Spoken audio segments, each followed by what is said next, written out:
didn't pick me until I left that day. It was kind of very new to me, like super new. I had to, take it in because hey, Prodigy is giving me money. I can do that. Okay, I don't want to rely on my parents. So yeah, that's how I kind of got into looking for masters and stuff. Majorly, I wasn't really stressed about the finance part because at some level, I know you're going to support me at least like a 50% or something. Everything is opposite here. Be it a switch, be it anything, everything is totally ulta. So I kind of have to learn it. I'm still learning. There's a lot more to learn. If you're gonna come here or go anywhere else in the world for masters or anything, the one major thing that you should always keep in mind that I am going to upgrade my skills. I am going to be as skilled as someone who could get easily hired. I should have that knowledge where I can survive.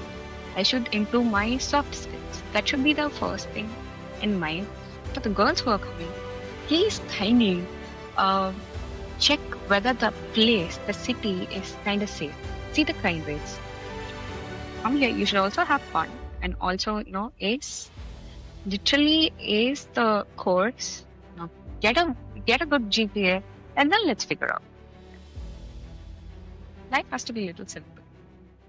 Hello and welcome to the International Student Podcast. My name is Cindy, and today we have Dr. Harini join us. Dr. Harini has just started her master's at Rutgers University, and she's here today to share her wonderful story and to give us some advice for those who are considering studying abroad.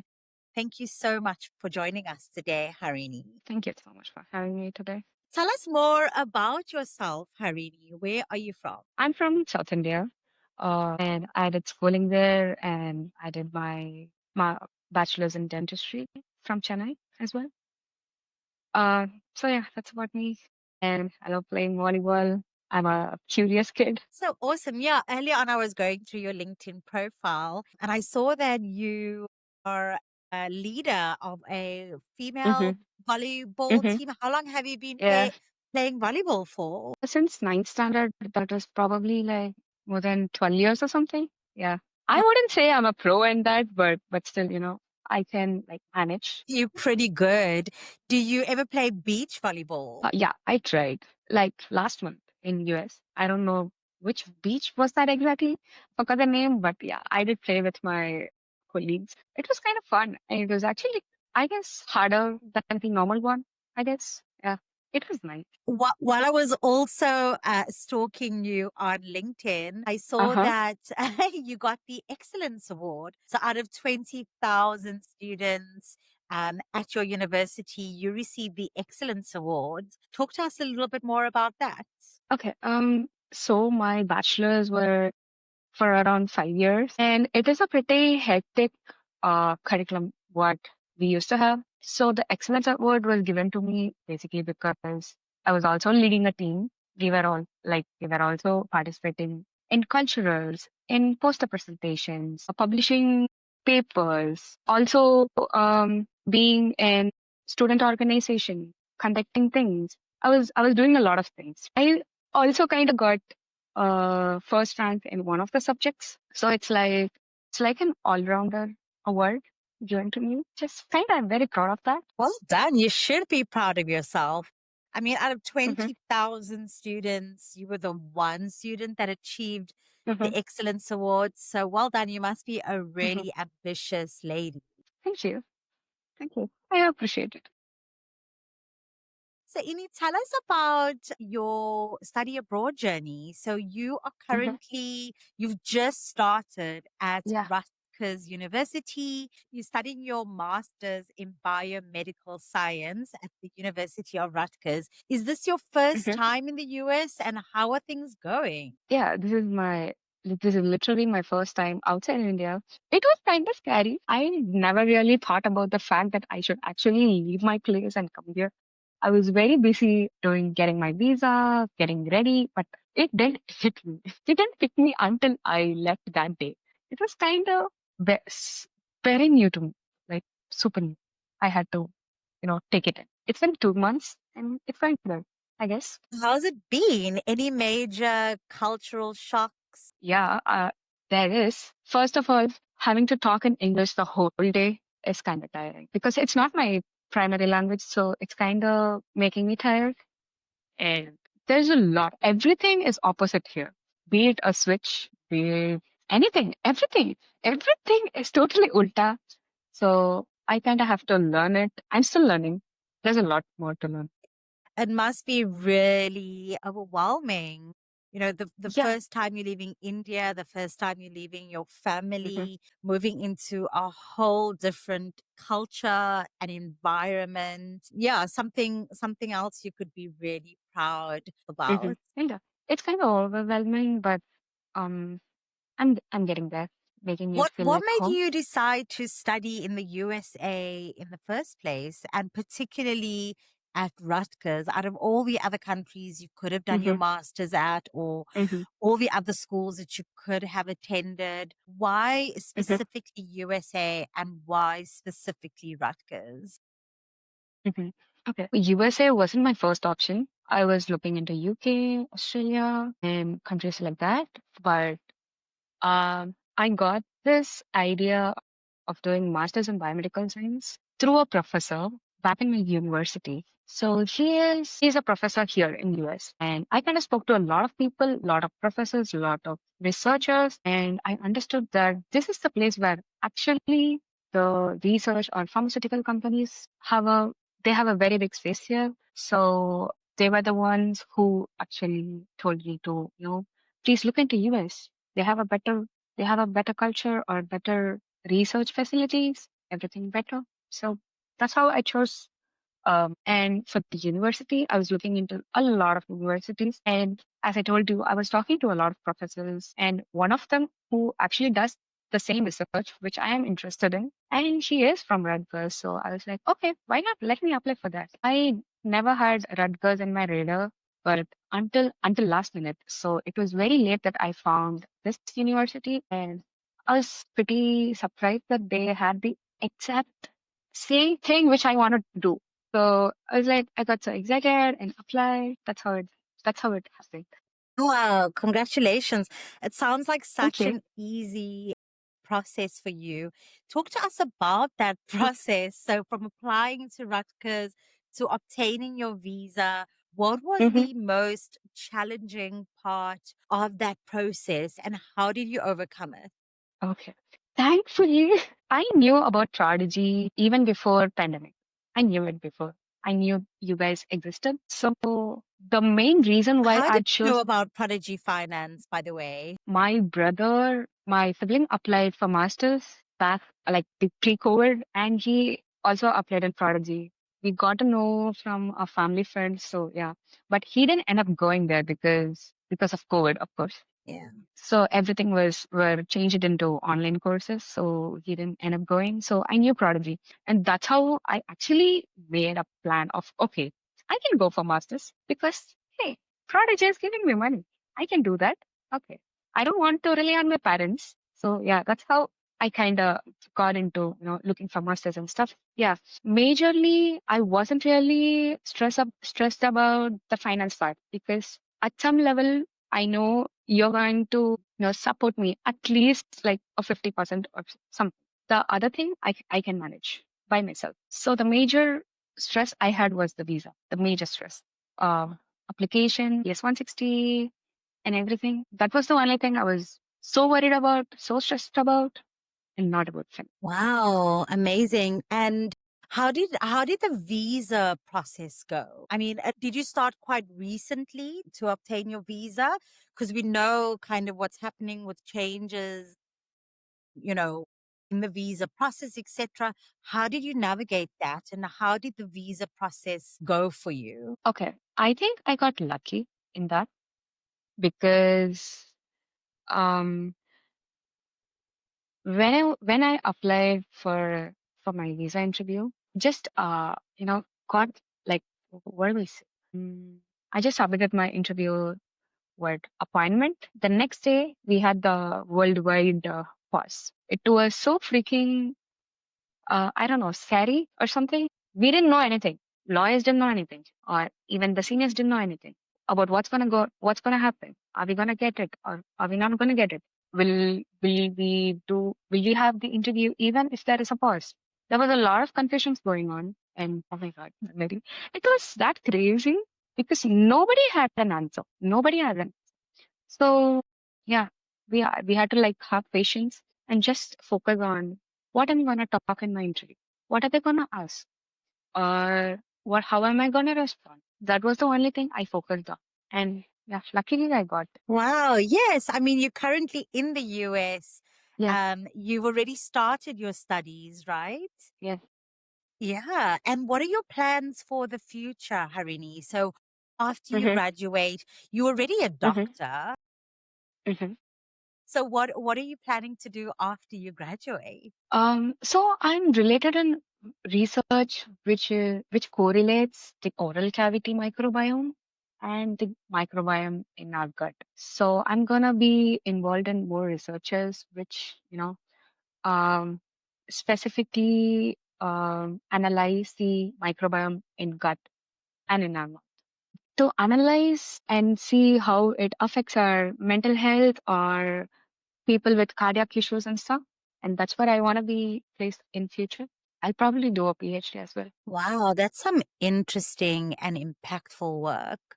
I personally do think that what is happening on the inside always comes out on the outside. Yeah, yeah, yeah, So you're really doing some impactful work. Do you plan to take your learnings back to India or are you going yeah, to stay in the US? yeah. My until now, or my primary plan is to go back to India after my PhD or after having some kind of work experience here. I really want to go back to India. I miss my dosa. You miss your daughter? Yeah, dosa, Daughter. the Oh, authentic dosa. oh, you miss the dosa. Sorry, sorry. Oh yeah, Yes, of course. I'm sure they don't make dosas in the US. So definitely not as good as yeah, they make it in South India. yeah. Yeah, I will always want to be a professor or something, so I can do my research and be a professor in the university teaching the same. Yeah, I love that. How did you become a doctor? How? Yeah. I think it's just how Indian household works or something. I was kind of forced into it when I was 18 years old, but I kind of grew into it. I loved science, so it was pretty much easier for me. That's how. It's also very fun. Yeah. So you become a doctor in India after you done your undergrad? Yeah. I also worked as a dentist like for 2 years, and then I decided to have a master's in biomedical science. Oh, so you already have a master's No, prior to the one you're doing now. no, that's my bachelor's in Okay. dentistry, and then I worked there as a dentist for 2 years. We are called as general dentist without specialization. Okay. But now after you do your master's, you'll have your specialization. No, no, I am not exactly doing my master's inside dentistry domain.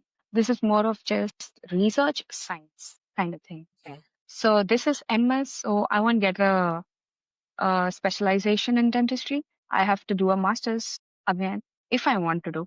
I don't really plan to do because I'm more focused on the research aspect. Okay. Amazing. And can you talk to us a little bit more about your experience with Prodigy Finance? So, the reason why you are on this podcast is because you left a beautiful review on LinkedIn and you tagged Prodigy Finance in the post. Can you Mhm. share with our viewers today about your experience with Prodigy Finance? The major thing that I love about Prodigy Finance is the communication that I was able to do with you guys, be it email or on call. Or we also had a marketing session in Chennai with Sanjana. She's the marketing head, I guess, from Pondicherry. When I met her, uh, we were like 10 students. We already applied. All of us applied. So she was basically clearing our doubts for us. And after that, I had a lot of problems financially, like submitting documents, being getting approved or anything. For everything, I contacted her. It was very easy. Although she's from the marketing department, she was able to help me with a lot of things. Not only that, I did contact other executives and through email and stuff. So what I love about technology is the ability to communicate, ability to, get answers as quick as possible, even though there is a change in time zone. That was really helpful for me to, make things easier financially. And also it's pretty much easier than the other institutes because I can just apply, I could just upload and in like 15 minutes or 20 minutes, not even 20 minutes, in 15 minutes or 10 minutes, I'll know how much uh my loan is being approved. So it was easier for me to arrange from my side. That was like really awesome. Amazing. Yeah, so that was the coffee chats that we hosted in Chennai. Yeah, coffee chats. Yeah. Oh, amazing. It's so nice to know, that you were able to connect or to attend. And Mm-hmm. that's how you kind of proceeded Mm-hmm. to go with a loan Mm-hmm. with Prodigy Yeah. Finance. Amazing. And we'll be having those coffee chats soon again. So if you do have anybody who you think would find use in those sessions, please do let them know. Yeah, sure. Harini, just lastly, what advice do you have for other aspiring students, particularly those coming from India, maybe also from Mm-hmm. South India, and maybe a Mm-hmm. female student who is looking to go and study in the US, especially Mm-hmm. during this time with the new Mm-hmm. regulations and new laws and just uncertainty about studying in the US. Do you have any advice for a student like that? Yeah, sure. I do have. Okay.